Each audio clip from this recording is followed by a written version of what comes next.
traveling throughout the city a little bit. So, so when you're packing, think about all of those things, and I would, if you have any questions, talk to your directors about, you know, should I take this, should I take that? And there's no such thing as a dumb question. Because if you have it, somebody else is probably thinking the same thing. So then you get to your carry-on, which is what you're actually going to take with you on the plane.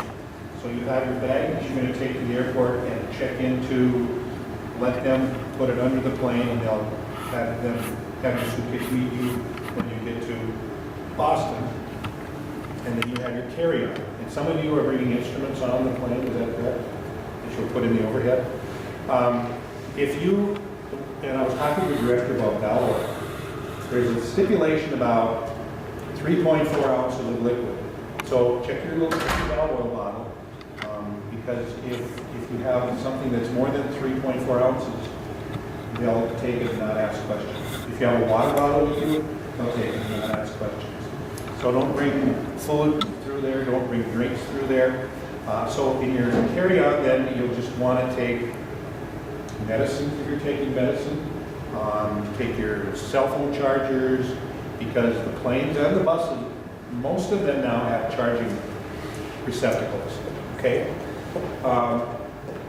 Things like if you want a little pillow, if you want a book to read, whatever you're going to take on the plane with you. Probably if you want to change your clothes, you can do that. What other kinds of things would you take on a carry-on? Homework? Can you do your homework? So that's your carry-on, and that's going to stay with you. So then when you get to the airport, and this is after you've packed here, you've gotten down to the city, you stayed overnight in the hotel, okay? Then you're going to get up early in the morning, right? And you have to be leaving for the airport at like 3:30 a.m. So you're not going to be thinking of clearance. Here's what I would do. Pack as much as you can before you go to sleep. And when you get there, you're only going to be there one night. Don't take your whole suitcase out and spread everything out. Take only what you need and put everything back so that the next morning you're ready to jump in your clothes, put on your sensible shoes that are easy to remove at the airport, okay, like slip-ons if you have them, or something like that, because most of you are going to have to take your shoes off when you get to the airport. And then make sure you check for things like, did I plug my cell phone in last night? Remember to take your charger. If you put any medications in the bathroom, make sure you pack your medications. So make sure everything is there, and then we talked about having an adult come into your room and make sure that you've not forgotten anything. So if there's 4 of you in a room, somebody go to the adult that's responsible for you and say, can you look through our room and make sure we didn't forget anything? Because sometimes they're adults, they look at things a little differently than young people do. They may catch something that you forgot. Okay, so now you're in the bus and you're on your way to the airport, and when you get to the airport, so you're going to take everything that you have, and don't forget anything on the bus because you won't see that bus for a week, okay? Once the bus leaves, they won't be able to turn around and come back in and bring you your cell phone charger that you left on the bus. Too bad. So you're going to take everything that you have. Hopefully you've got it all packed concisely. So you get your suitcase, your carry-on, and some of you will have a jacket, and some of you will have your instrument. So take that with you into the airport. And then whatever the check-in process is, every airline is different, and I don't know how American Airlines works. But generally you're going to get to a spot where all of the students are going to gather, and then you're going to meet a gentleman by the name of Jeff. And he's going to be the representative from Sunshine Travel who will be traveling with you on your trip. Jeff was a band director at Farmington High School for many, many years. I was a band director for many years at Barnesville High School. How many of you know where Barnesville is? Right outside of town here? Yeah. I was out there, I taught for 30 years in Barnesville. I retired in 2006. And then I've been doing student travel like this for ever since then. So this is, I've done like 75 trips besides my own. I did 13 of my own when I was traveling, when I was teaching. So I really enjoy student travel. I enjoy working with the students, and this is the part of teaching that I miss, is getting to do fun stuff like this. Okay, so Jeff will meet you there and get you through your ticketing process. So what you'll have to do is you'll go through to the ticket agent, you'll bring your suitcase up, and hopefully you will have your own luggage tags. Everybody get a luggage tag that has your name on it, and you probably will also get one that says Sunshine Travel. You'll probably get a colored one that they will give you so that all of your bags will be easily identifiable when you get to the other end, when you get to Boston. So your suitcase then will go on the conveyor belt, and you will say goodbye to that until you get to Boston. And then you're going to go through, with your ticket, you're going to go through the TSA screening process. Okay? How many of you have done that already? Okay, so if there's some of you that haven't, it's nothing to worry about, but it's just a matter of making sure that you have nothing in your pockets. What I would do is take everything out of your pockets and put it in your carry-out at that point. Take your cell phone out. If you don't get the TSA pre-check, then you'll have to do all of the things that I'm going to talk to you about.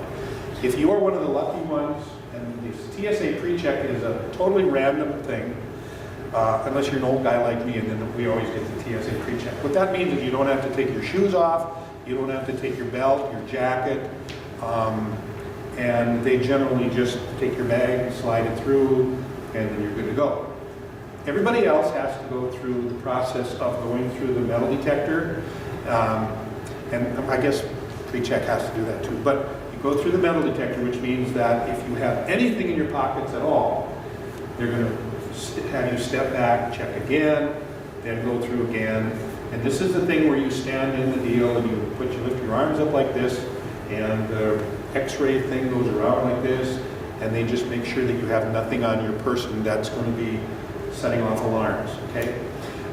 So if you have even a comb in your pocket, or, I don't know, a pen in your pocket, that will trigger, go back and check your pockets again.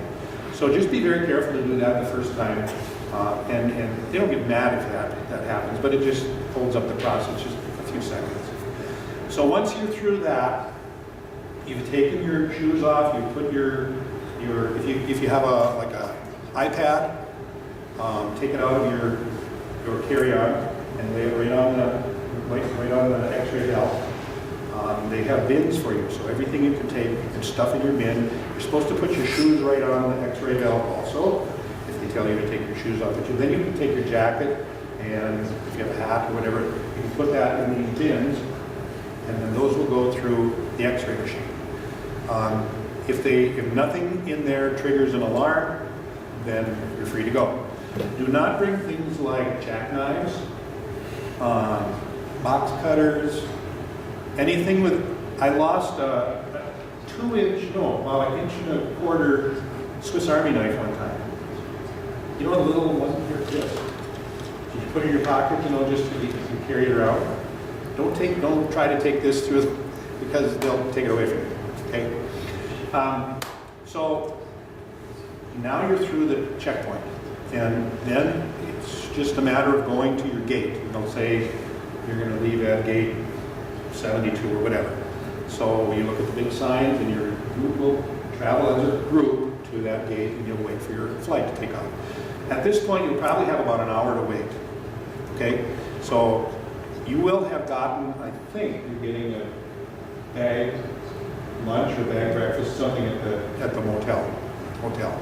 Okay? So you should have something to eat. If you want to pick up anything else and take it on the plane, you're sure welcome to do that.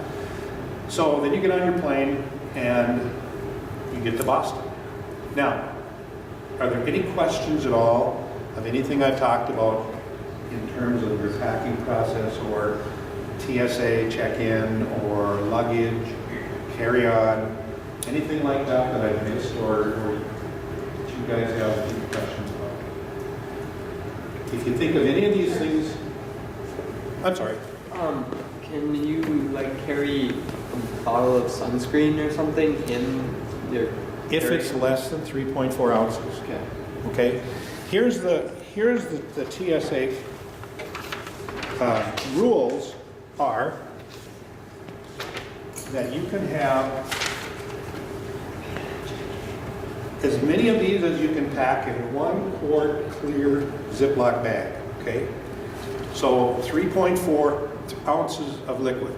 So if that's like a contact solution or shampoo or something like that, anything that's liquid, that's all you can take. So sunscreen, if it's in a small bottle, yes, you can take that. Otherwise, pack it in the one that's you're going to check in. Yeah, put that in your check bag. So the rule is a 3-1-1 rule. 3 means 3 ounces, 3.4 ounces or less for liquids, and they have to be clear bottles, okay? And then 1 quart size clear plastic zip top bag, and all the liquids must fit in the bag, and then 1 bag per passenger. So that's your liquid in your carry-on. And that's what you have to take out of your carry-on bag to put on the belt. Can I fit my sunscreen in my trombone case? If you're taking your trombone on the plane with you, No, it's a check. if it's going down below, Yeah. sure. Anything that's going underneath, yeah, you can pack a lot of stuff down. Can you bring snacks in the carry-on? Yeah, Okay. yeah. As long as it's, like not a 12-ounce bottle of soda or juice or something like that. Because they'll take that and throw it out. But you can buy those things once you get to the airport. Of course, it'll cost you twice as much, but Yeah. you can't take them with you. Okay? What's that? They gotta have a way to make Of money. course. Anything else on the packing of the Ziploc bag or the liquids? Okay? And again, if you have any of these questions, ask your directors, or she will have a line of communication with Jeff so that he's going to be available to you also. Okay, so I talked about the easily removable shoes, your personal electronic devices. You're going to need to come out of your carry-on bag. Okay, and then medications. If you have any medications, if you have a medication that's in a liquid container that's more than 3.4 ounces, you can take that on the plane with you, but you have to declare it to the people before this whole process starts, okay? So you have to tell before it goes through the screening thing. You have to say, pull it out and say, this is medication, I've got a prescription for what, I can't think of what that would be, but if you've got anything like that. Otherwise, the limit is 3.4 ounces. And all of those little bottles are marked clearly, okay?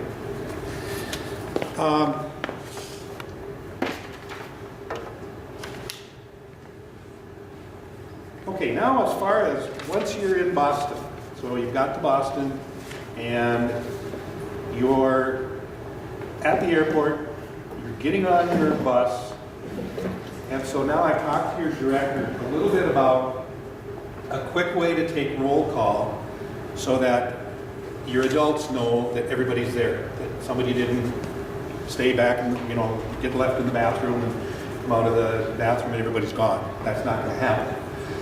So what we talked about was, and this is the method that I always use if I can convince the directors to do it, I've only had one that didn't want to, is as soon as you get on your bus, the first time, he or she should go to the back of the bus and start counting and give everybody a number, 1, 2, 3, 4, 5, 6, and say, memorize this number because this is your number for the whole trip.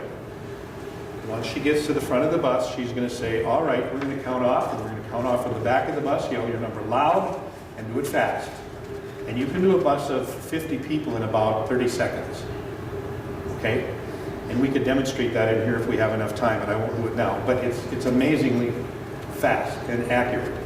You can do this in a group, in a shopping mall. You can do this in front of Rockefeller Center in New York. I've done it there. We have bus 1 meet here, bus 2 meet over at this planter, and count off. And then you know that everybody's there and the bus is ready to load. Okay? Make sure that you say your number good and loud, because if you don't, then people are going to say, where'd Johnny go? I'm here, I said my number. Not loud enough. Say it louder next time. Okay? So that's just a really quick way for everybody to know that you were there and we don't leave anybody anywhere. Always travel in groups. You're going to have some time on your own. Okay? You got to be smart about this. So travel with 3 or 4 of you at one time. You're going to be having some times when you're going to go off to get a meal somewhere.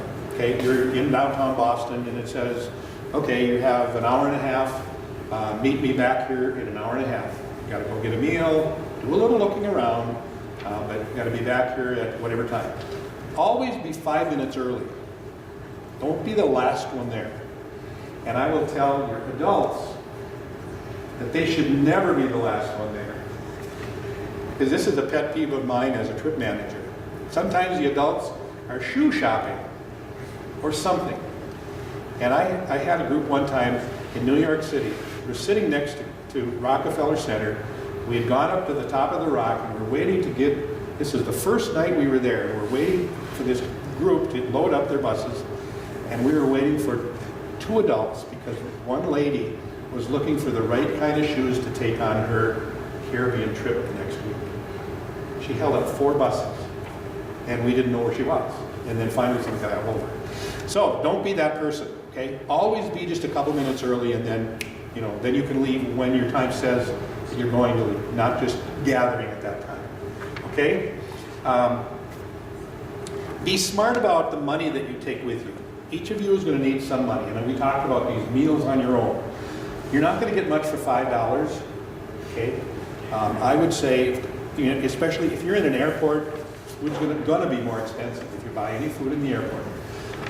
If you're in downtown Boston or a shopping mall or someplace like that, there are food courts that you may find. I would guess them at about $10 to $12 a meal. Think in terms of that. You can't get a whole lot for $5. So plan on about that amount of money. Then, let's say you brought $200 with you. I'm just throwing it out there. So you got $200 and $20 bills, right? You got a wad of $20 bills in your billfold. Don't be this person. Pull out your billfold, pull out all the $20 bills and pick one off the top and put the rest of them back in so that everybody around you sees that you have all these $20 bills. Put one when you leave the hotel in the morning, put one $20 bill in one pocket so that you don't have to show everybody around you that you have a wad of cash.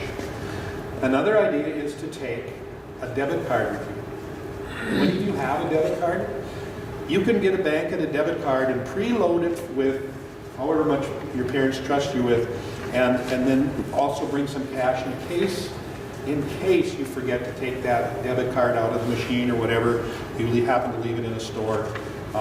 You can call immediately and have that debit card canceled. Okay? So a debit card is really a good idea because it's limited to only you. You're the only one that can use it. And as soon as you realize that it's missing, call it and cancel it. Okay? That's a good idea. But if you do bring cash, be smart about the cash that you carry and only pull out like a $20 bill at a time. The other thing is, I would carry your wallets. Guys, carry your wallet in your front pocket. Now, if you're me, I walk around with my hand in my pockets once in a while, and that's a lot smarter than having it back here like where I've got mine now. I try not to do that when I'm traveling. And girls, if you have purses, if you have a long handle on your purse, what do you call it? Strap, thank you. If you have a long strap, I don't have one. You have a long strap on your purse, put that purse under your arm and clamp it down, okay? That'll discourage anybody that thinks you're an easy mark and can run by on their skateboard and take off with your purse. That's not ever really happened when I've had a group out. We always caution people about that, but you hear stories. You always hear stories. But I've never had that experience in any group that I've worked with. We've never had anybody that's had their money taken. Knock on wood. Hope that never happens, okay? But just be smart. Travel smart. We talked about traveling in Boston, and it's such an interesting city. Now, you guys are going to get to see a lot of really neat things in Boston. What I would encourage you to do is go to Google Maps and look up on Google Maps every place that you're going to get to go. And check it out. Look and see what it looks like physically. You can even go to the street view and see where the entrances are. It's pretty cool to do that. And then you know where it is in the city, because Boston is a strange kind of street layout. It's not like Fargo Moorhead has east and west and north and south streets. When was Boston organized? Back in the 1700s, you know? So nobody was a city planner back then, and they didn't really think about, Okay, this should be north and south and east and west. So almost everything runs on an angle somewhere. And there's right angles sometimes, and there's like 110 degree angles sometimes, and there's 70 degree angles sometimes, you know, that the buses, they have to always try to maneuver so that they don't get caught in one of those deals. And your drivers are going to be local Boston drivers, so you have nothing to worry about there. But it's just that it's an interesting grid of streets, okay? So it's kind of fun to see an overview of it. Go to Google Maps, and we even talked to the director about possibly doing that someday in class and looking at the overview and seeing what it looks like. I'm very jealous that you're going to get to go to the JFK Library. I was in Boston one time for a trip, and we didn't have time to do a lot of that kind of thing. So the trip that I was on, there were 3 of us trip managers. This was about 10 years ago probably. And we worked with a big school up north of Boston. There were 5 busloads of kids that came down to a music festival in Boston, and they went to the Prudential Building. You guys are going to be, I don't know if you're performing there or you're eating there. I know, you're performing there, I think. So this Prudential Building hosted this music festival. And this school that we were with had, I believe, 11 performing groups. So they had every band, every choir, every orchestra, jazz band, pop singers group, girls choir, whatever. They had 11 groups that performed and pretty much took over the building for this whole day. But we didn't get a lot of time to travel around. The day before they got there, us trip managers managed to squeeze in a Red Sox game. That was kind of fun.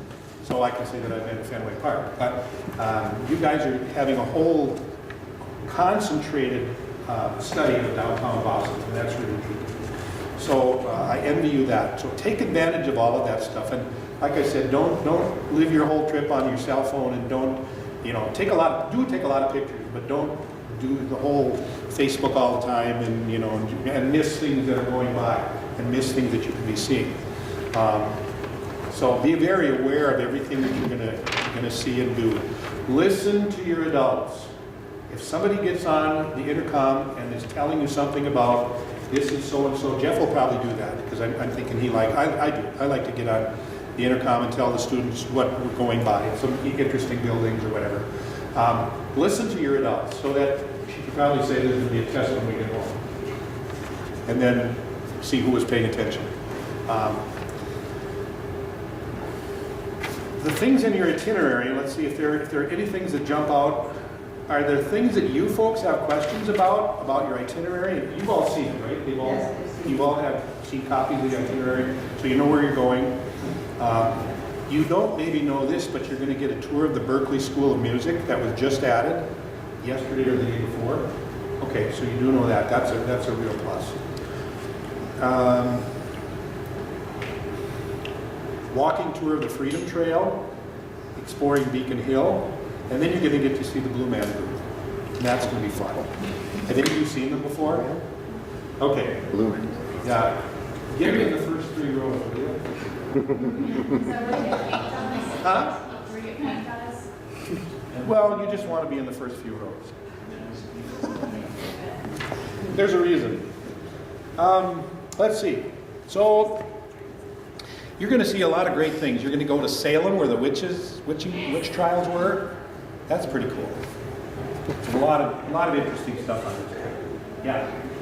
So I guess I'm at the point now where I need questions from you folks. If you have anything more that you're wondering about, as far as what Jeff is going to have okay, Jeff's responsibilities are basically he's going to have all of the tickets that you're going to need. He's going to have all of the contracts for all of the places that you're going. He's going to be getting you in and out of the buildings. That's his responsibility.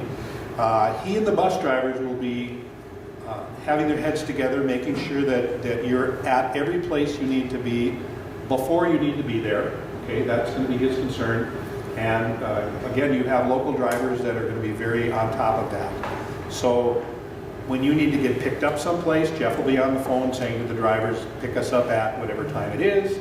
And so when you're standing there waiting, the buses will drive up. You get on quickly, efficiently, and away you go. Now, something else about loading and unloading buses in a city like that, or New York, or any place like this. If you're in a congested area like downtown Boston is, like downtown New York is, the buses can't sit and wait for you to diddle-daddle around while you're getting on the buses or off the buses. So your concern is to get off the buses as quickly and safely as you can, and to get on the buses as quickly and safely as you can.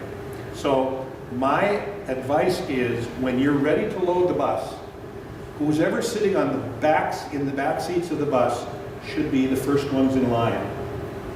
Line your students up so that who's ever the first of the bus is the first one. I mean, the back of the bus should be the first in line. That way you're not stumbling over people as they're getting into their seats. Everybody's going right straight back, and you can do it quickly, okay? Does that make sense? And you guys can organize that yourselves. Every time you get on the bus, be ready to do that. That's just something that will happen. And then be ready for when you get on the bus, somebody's going to say, count off, go. And again, in 30 seconds, which your driver can sit for 30 seconds or a minute, to make sure that they didn't leave somebody, like I said, at the yogurt stand or whatever. And that should never happen because you're always in groups anyway, right? Okay. What else? You didn't think there was anything else that we talked about? Yeah, there was a security thing. Security, yeah. Everybody comfortable with the security, the check-in thing? Are you comfortable with carry-on bags and what to take in them?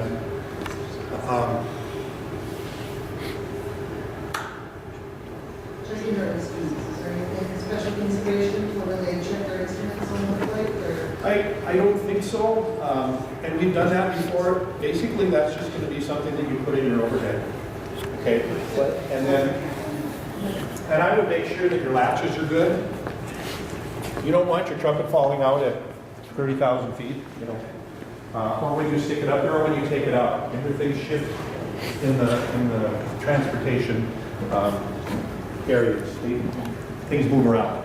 So if you have an oboe and you open it up and open the thing up and all the pieces of the oboe fall out, that's not good. So put a belt around it or cinch it with something. Yeah, but good, sensible things like you want to take care of your things. Okay. I'd also say, when you go to hotels, don't leave your luggage in the entryway. Keep your luggage with you at all times so that we don't have like a big mess of When you luggage. talk about unloading the bus. Okay, here's what we're going to do, I think, and I'm sure Jeff will probably suggest this too. So when you get to the hotel the first night in Minneapolis, you're gonna meet Jeff there, and he will be. You guys will go in and get the ticket, the room keys, and at that point I would have everybody unload their luggage, put it on the sidewalk, but stay outside, and then you're going to come out and you're going to announce, okay, I've got the room key here for Johnny and Jim and Robert and whatever. Okay, so then those four guys will come forward, get their keys, take their luggage, and go in. And I would not get everybody in unless it's like storming and sleeting or raining and downpour. I wouldn't put everybody in the lobby at the same time. Okay, so then you have a kind of a stream of people using the elevators and so on. Does that make sense for all of you? Yeah, you don't want to get your luggage and run to just wait until your room keys are called. Did you want to touch on, you mentioned veterans' homes. So we wanted to- Veterans homes. You guys are lucky enough to perform at 2 veterans homes. There are not a lot of World War II veterans around anymore. There are still a few. And if you're lucky enough to get to talk to some of them, you are very lucky. Okay, most of them are gone now. But now it's Korean veterans and it's Vietnam veterans. And these people that are in these homes I would say they're kind of lonesome, okay, a lot of the times, and they love to talk to kids. So you're going to have some time after your performances. I think there's 45 minutes built in for you to get to visit with these folks. Go up and thank them for their service, first of all, because they did a great thing for our country and for you. So thank them for their service, and then ask them some things personally. And then if you have a connection with a grandparent or one of your parents, or however far back, it's somebody in your family that served in the military, relate those stories to them, okay? Because they'll be interested in hearing your stories too, and your family's stories. But don't be afraid to talk to them, because they need you, okay? And it's a wonderful connection. You'll feel better about it when you leave than you can imagine after you spend that time with them. Some of you will get real choked up. It's pretty neat. So, yeah. Questions, guys? This is your chance. How late are we allowed to stay up? What do you say to that? We'll talk on that later. Okay? Yep. Our tour guide, Jeff, is his name spelled with the J or G? It's a JEFF, I believe. Yeah. Yeah. And again, his job is not as a chaperone. He's not going to tell you, you go to your room, you're not supposed to be out of your room. Once he gets you to the hotel and you got your room keys, then you're in the hands of your adults here. So Jeff's job is purely professional and as a trip manager. Yep. Is there a hotel have, or hotels have like swimming pools that we can do? That's something that you can check out. I'm not sure. Yes. I would think they do. Now, how much time you're going to have available to use those things is a question. And probably the first night would be really good because you're getting back early and you're having the pizza party. You're checking in. Yep. At Dave and Buster's, are some of the games included or do we get them? Usually you get a card that has so many games on it. It depends on what kind of package you guys arrange. Okay. Priorities here. Yep. Schools and games. Policy on going to other people's rooms, like at least during their free time. That's fine. We'll cross on that here in a few minutes. Yeah, guys and girls and girls. And let me give you a piece of advice. When your adults say be in your room at and stay in your room at such and such a time, don't go out of your room. Okay? Like your mom always told you, nothing good ever happens after midnight, right? And this is the same thing with leaving your room after the curfew. Don't do it. Just don't do it. Okay? Be a good role model. Any other travel specific questions? Anything about the plane?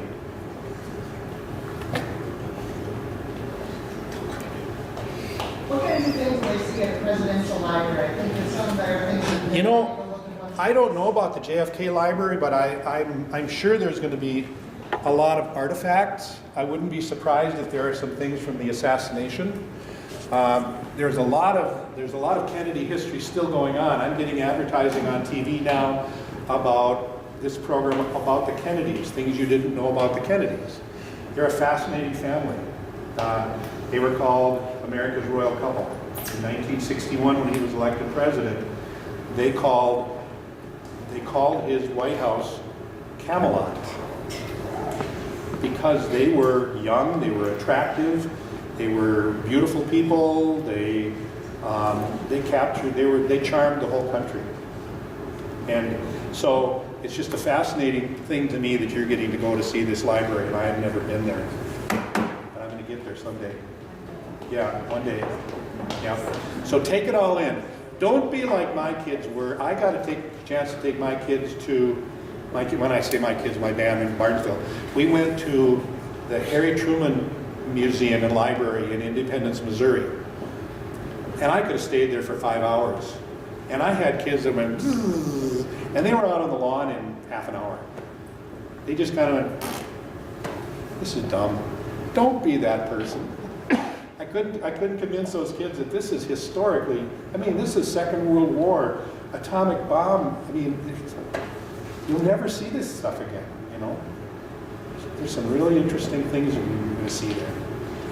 So take it in. Be aware of when and where you can take pictures.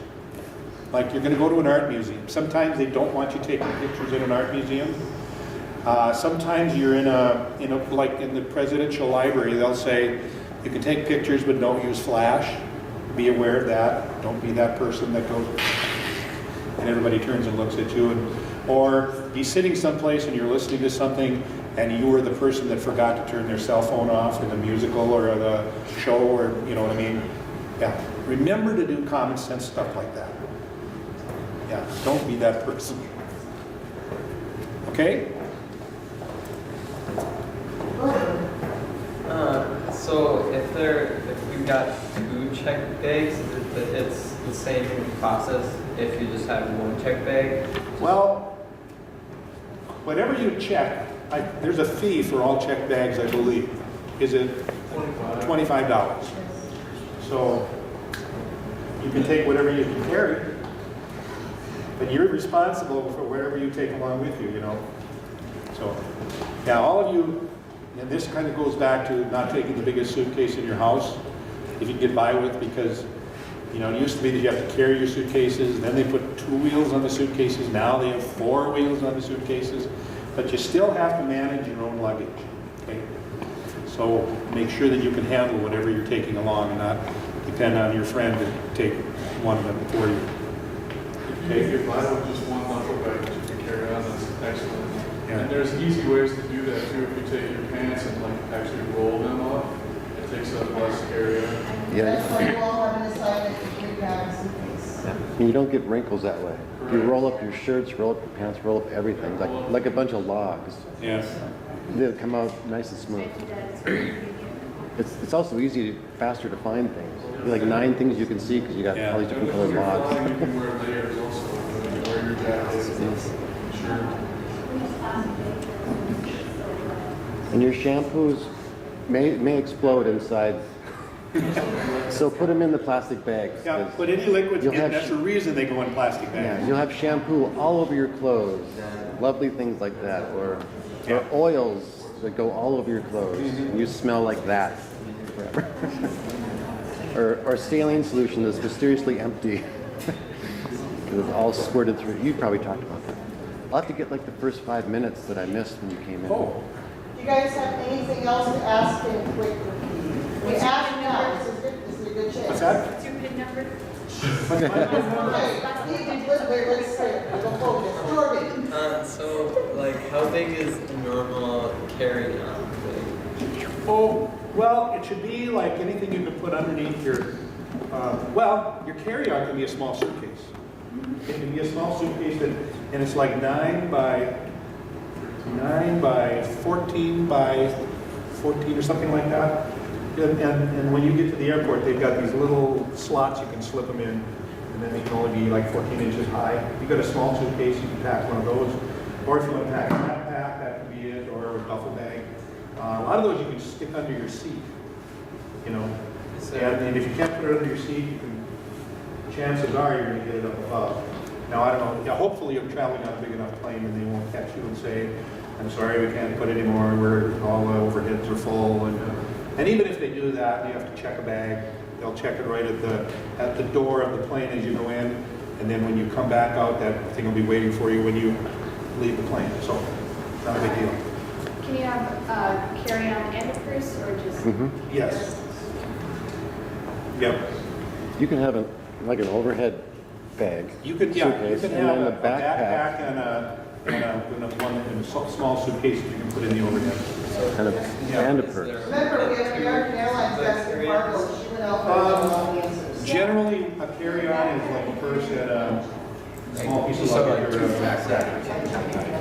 So you can have overhead, under, and a purse. Yeah. And the softer bags is better too because they pack easier. If you have a little hard attached suitcase, it's harder to shove in places. If you have a soft backpack, it's easier to mold it into the Yeah. Remember, guys, packing 50 pounds is not a challenge. We're not aiming to reach that 50 pounds. You will bring something home. Yeah, you got to allow for room for your souvenirs. That's true. Remember that. Wait, I collect snow globes, and I don't know how I'm gonna get those home. You collect what? Snow globes. Good luck. You'll have to just ship them home. Very carefully, and you can't bring those on the plane. Just ship them.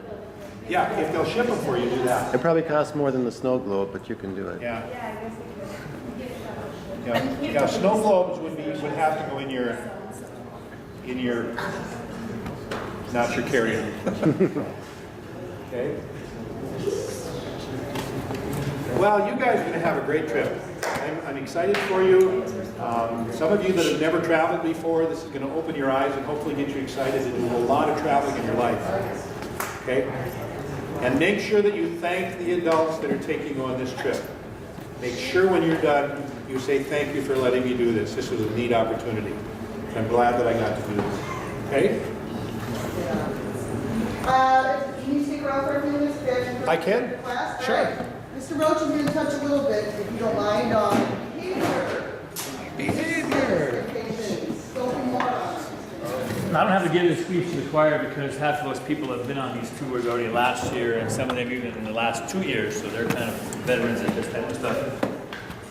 Very excited for you guys. It's going to be really awesome. Trust me, especially if you haven't been up to Boston, which I haven't, so not being able to go on this trip is a little bit depressing, but I'm not a flyer, so I'm choosing to stay back here. You guys are going to really enjoy this. Looking around the room, I don't think we have anybody in here who ever breaks any rules around school hardly, so I'm not too worried about this group. But remember that when you leave the school, the handbook stapled to your back, okay? All the rules that you follow here with procedures and respect and treatment of other students in your groups and adults and saying thank you to their bus driver when you get on and off the bus every time, those are simple things. And it really makes the trip so much fun, and you hopefully will come back closer than when you left here. I think we found that out a lot of times on choir tour. Now the problem with that is some of you may be too close. So you want to make sure that if you have a boyfriend, girlfriend, a love you find on tour, that we're appropriate. Okay, there's no hand holding, no PBA, none of that fun stuff. We've had to talk to groups in choir the last 2 or 3 years. And some of them get angry at us and they don't understand why we would not want them to do that. Well, it's gross to watch at first when you're on a bus with them or playing with them. And don't be afraid if you are offended by something like that, if you're traveling with another group like choir and stuff, go to one of your adults and say, you talk to so-and-so, it's kind of getting gross to watch them. But the best thing to remember is that anything that you do here that's appropriate, or anything you abstain from here that's not appropriate, it's the same thing on your tour. And we have a pretty young group here for the most part. That's really awesome. A couple of older leaders, but how many seniors we have here? Just the one? Just eight? We have a young. Okay. So two great seniors, by the way. So, I mean, you youngins will have maybe a chance before you leave again someday, maybe on another tour, but this is the maiden voyage, so to speak, for band. For many years now, we haven't gone. Choir goes quite a bit, and Mr. Z has routines and the bus numbers, all that is already done. That's just the things that we do every year. And you will be amazed at how well those things work, but you really have to, what he just talked about is, when an adult talks and gives directions, please listen to what they're saying, because it will save you time, it will save the group time, having to re-explain it, or from you getting lost or left behind. Don't ever walk away. We've had students who were like that also, and we turn around and they're nowhere to be found. So we've had to assign buddies to them to make sure they're always with them. Give your cell number to 3, 4, 5 of your classmates. So if something does happen to you, we know that you can call somebody or we can call you. That's important also. People within these larger cities will see you coming a mile away. They look for groups of young kids or older people who may be vulnerable to tricks and so on. People who think you are so nice to talk to you on the street, they may have an agenda. They may be doing that for a reason. So don't be so North Dakota trusting all the time. They're doing magic tricks at you, don't believe them. You know, it's just sometimes those people have agendas in their head, or they're watching things that you do and traits that you have that may help them rob you or to single you out. There are very bright people who do very bad things out there. And we trust people. And that's wonderful, but it doesn't always turn out the best. But I guarantee you, if you follow directions, be respectful, listen all the time, and ask questions when you don't know something, don't feel that you can't ask anything. You will have a great time. You usually have a great time. And it's a short 5 or 6 days, right? Which is perfect. You get on and off a bus for 10, 11, 12 days. It gets to be a little long. You get a little weak in the legs and so on. This is going to be a nice, fresh, energetic group. Okay? play hard everywhere you go, like it's your last concert ever, because they want to hear you loud and proud. You will feel the energy from the people that you're playing for, trust me. It's so much fun. Okay? Don't so much worry about, if you have questions about the flying and stuff, go on the website and read their rules. It'll take you 10 minutes. Read your rules. Okay? You guys are smart. I Google everything under the sun. Also, one thing that I learned last year, when you go to a restaurant with a group, you have a table of 5 of you, you get split apart at times, put your phones in the middle and just talk. And learn something about the person next to you. Don't sit and read your phone all day. On the bus, get together and play games and sing and do crazy things. That's what this is about. It's not about getting on your phone and seeing how far you can get in your little game. You can do that when you're in school. Right? Any questions for behavior-wise? Pretty straightforward, and you guys know how to behave. I'm not worried about you at all. May I add in a request that you send me all of your fun pictures and short 30-second video clips? Don't send me 2 minutes because they probably won't get through. But if you email me them, they actually come through not compressed. You guys have my email address? Or should I just give you my phone number? It's just steve.rezak. Give it to Z and don't get it. I can give you my phone number if texting is easier, but they crush the pictures down and I can't use them as well. But when you email me those pictures, they're nice and big. One of the only things you have to remember about flying is that if you go to put your carry-on in the overhead and there's a dog in there, take the dog out. Okay? Yes, yeah, we're talking about that. So the best pictures are the goofy ones where you guys are smiling for the camera, crushed into the camera. I don't want pictures of a building, but we don't know you're there or not. You know what I mean? I get a lot of that. Look at that dog over there. It's going to send to Steve. I could be anywhere. I want you guys in the pictures. Alright, So- you guys, be ready to rehearse tomorrow. The trumpets, you have guests coming in, so be ready for that. So was there anything in the first 4 minutes that you kick off with? I think what we talked about in the beginning was packing, and I kind of touched on that with not the biggest suitcase in the house, pack sensibly, as few outfits as you can get by and one extra, wearing sensible shoes, the whole TSA check-in process, and I think we talked about a lot of that as I kept going. We were talking about the extra bag that you bring along, your carry-on bag, what kinds of things to put in there, the 3-1-1 rule about the 3-ounce liquids, one zip vinyl bag, and only one bag per person.